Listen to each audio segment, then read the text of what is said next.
Hello friends, आप लोग कैसे हैं। उम्मीद करते हैं आप लोग ठीक होंगे, आप लोग हेल्दी होंगे। फिर से क्वेश्चन किया गया है कि जो बायोस्फीयर है उसके फिजिकल डिवीज़न कौन कौन से हैं। तो बायोस्फीयर स्फीयर हम जानते हैं कि घेरा, और बायो का मतलब होता है लाइफ, मतलब हमारे अर्थ के चारों तरफ जिस जो जहाँ तक के लाइफ पॉसिबल है वो पूरा घेरा, वो पूरा स्फीयर क्या कहलाता है, बायोस्फीयर कहलाता है।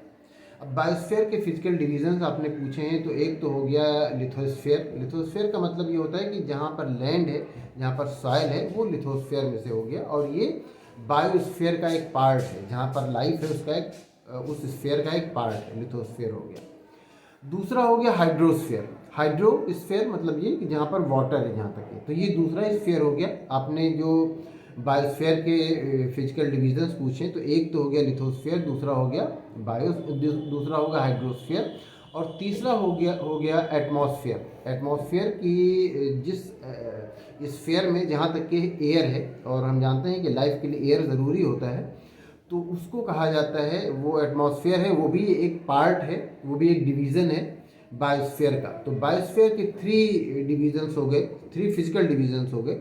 एक तो हो गया एटमॉस्फेयर कि जिस स्फीयर में जहाँ तक के एयर है वो एटमॉस्फेयर, ये बायोस्फीयर का एक डिवीज़न हो गया। दूसरा डिवीज़न हो गया हाइड्रोस्फीयर, जहाँ पर अर्थ में जहाँ तक के वाटर है वो हाइड्रोस्फीयर हो गया।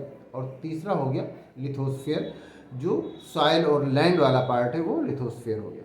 तो इस तरह से जो बायोस्फीयर है उसके थ्री फिजिकल डिवीज़न हुए, जो एटमॉस्फेयर है वो, और दूसरा हाइड्रोस्फीयर, और तीसरा लिथोस्फीयर। तो उम्मीद करते हैं आपको आपके क्वेश्चन का आंसर मिल गया होगा। अगर इसमें किसी तरह का कोई कन्फ्यूज़न है, कोई क्वेश्चन है, तो आप पूछ सकते हैं।